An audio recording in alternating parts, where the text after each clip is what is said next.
ఈరోజు మనం vegetarian liver కర్రీని తోటకూరతో చేద్దాం. ముందుగా దీనికి కావలసిన ఐటమ్స్ సిద్ధం చేసుకుందాం.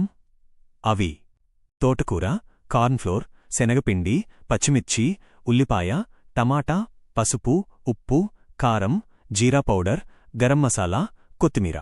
ముందుగా తోటకూర శుభ్రం చేసుకుని బాండీలో ఉడికించుకోవాలి. ఉడికిన తోటకూరను కొన్ని ఉల్లిపాయలు, 4 మిర్చి వేసి మిక్సీలో వేసుకొని మెత్తగా పేస్ట్లా గ్రైండ్ చేసుకోవాలి. ఈ తోటకూర పేస్ట్కి 1 కప్పు శనగపిండి, 2 స్పూన్లు అల్లం, పసుపు, జీరా పౌడర్, మసాలా, సరిపడ ఉప్పు, కారం వేసి బాగా కలపాలి. ఇలా తయారైన మిశ్రమాన్ని ఆవిరిపై ఉడికించడం కోసం కేక్ మౌల్డ్ లేదా ఏదైనా ప్లేట్ను ఉపయోగించండి. ఈ పేస్ట్ ప్లేట్కు అంటుకోకుండా దొరికితే నూనె రాసిన అరటి ఆకు వాడండి. లేదా బటర్ పేపర్ వేసి 1 ఇంచు మందం ఉండేలా ఈ పేస్ట్ ఉంచాలి. స్పూన్ గుచ్చితే అంటుకోకుండా ఉండేలా ఈ తోటకూర పేస్ట్ ఆవిరిపై ఉడకాలి. ఈ పేస్టును 1.5 ఇంచు ముక్కలుగా కట్ చేయండి.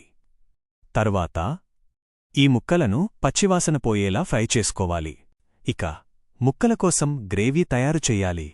నూనెలో జీలకర్ర, ఆవాలు, ఉల్లిపాయలు, కరివేపాకు వేసి దోరగా వేపాలి.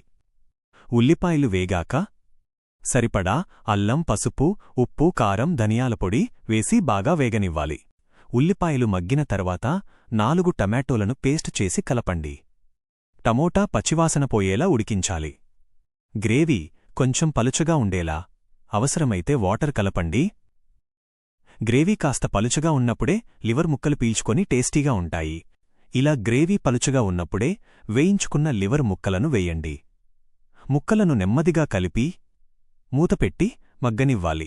చివరగా గరం మసాలా, కొత్తిమీర వేసి దింపేయాలి.